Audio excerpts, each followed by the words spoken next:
Comme un cœur qui bat. Divers et variés tic-tac se sont fait entendre à Algolsheim. Nous sommes à Horloge-Trock, une bourse horlogère du Grand Est. Organisée par l'association des jeunes sapeurs-pompiers d'Algolsheim, la manifestation est née à l'initiative d'André Sibert, maire de la commune, et passionné d'horloge. On a d'année en année poursuivi notre démarche d'amener une exposition un peu spéciale dans la commune.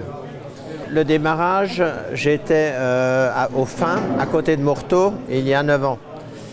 J'étais à l'exposition, donc Horloge-Trock. Et en rentrant, j'en ai discuté avec Jean-Michel Dassonville, qui est le président des jeunes sapeurs-pompiers. Il est aussi intéressé par les horloges, et puis j'ai dit, écoute, on ne va pas créer une association pour cela. On va essayer de faire quelque chose ensemble, et on a tenté le coup, et puis on avait la salle. Enfin, au début, on était dans l'ancienne salle, mais là, dans cette salle-là, ça se passe très très bien aussi. La manifestation compte cette année 8 nouveaux exposants, et parmi eux, l'Association française des amateurs d'horlogerie ancienne, dont le président a fait le déplacement. Pour la première fois, en tant que président, j'ai voulu venir voir un petit peu ce qu'il en était pour en parler dans nos revues à tous nos adhérents, pour vous aider à multiplier les participations. Nous sommes une organisation culturelle essentiellement. Moyennant une cotisation annuelle, nous diffusons à chacun de nos adhérents une revue tous les 6 mois de 160 pages qui traite de tous les sujets concernant l'horlogerie.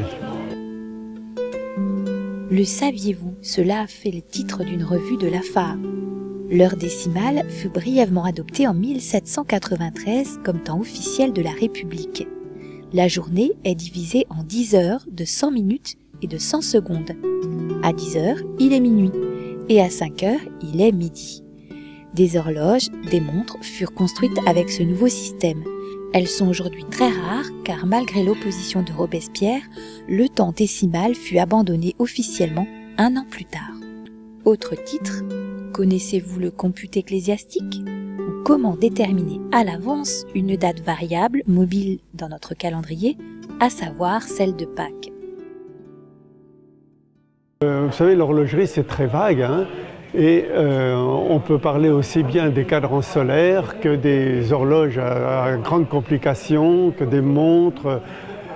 On appelle ça horlogerie ancienne parce qu'on s'arrête quand même à la montre poignet. On ne parle pas trop de la montre poignet qui est une montre actuelle, quoi.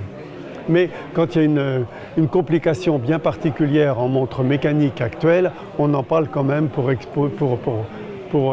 inciter les gens à découvrir l'horlogerie dans toute son art. Mais il y a aussi l'aspect technique pour tous nos horlogers et passionnés d'horlogerie, de savoir qu'une montre mécanique, c'est une petite mécanique extrêmement précise qui, en plus, peut avoir des complications.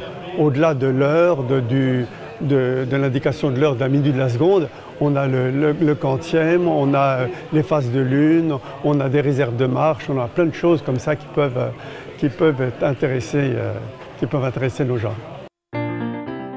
Une des missions de l'AFA est d'échanger mais aussi de conserver le patrimoine, d'aider à sa conservation, à sa restauration. La valeur d'une pièce d'horlogerie peut être sentimentale, mais souvent s'acquiert suivant son histoire, sa marque, son originalité, comme cette horloge d'édifice signée Gugumus.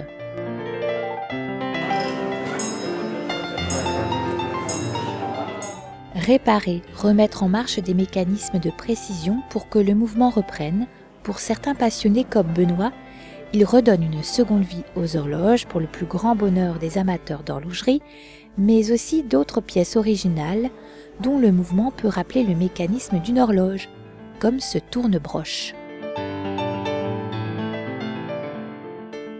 Ici, j'ai une pièce originale qui n'est pas de l'horlogerie, mais qui a un mécanisme qui ressemble à ce qu'on trouve dans certaines vieilles horloges, à savoir un tambour qui contient un très grand ressort permettant le remontage, ainsi qu'une fusée qui permet de réguler la vitesse de circulation des rouages une fois qu'elle sera mise en route.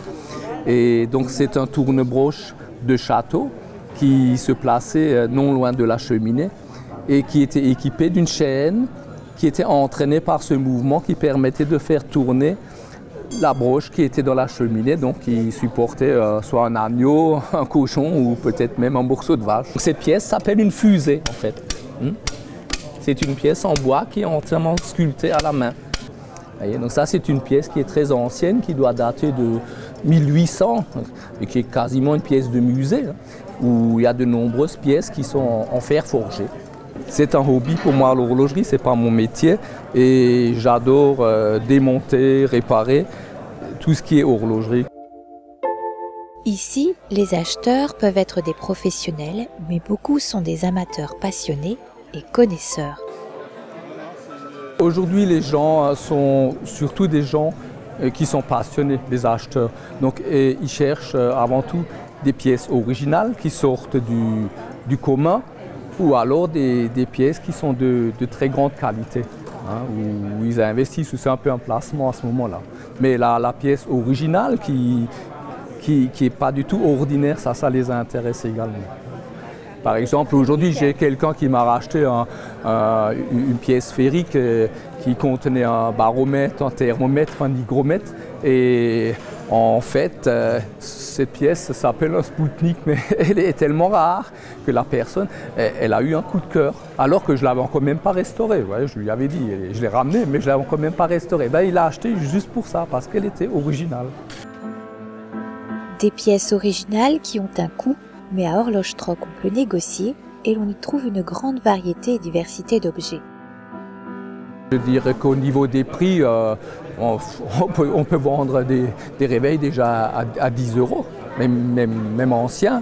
Et bon, on vendra peut-être des comptoirs autour de 200 €, peut-être des pièces en régule autour de 400, 500. Une pièce avec un bronze va monter jusqu'à 1000 €. Disons, il y en a pour tous les goûts.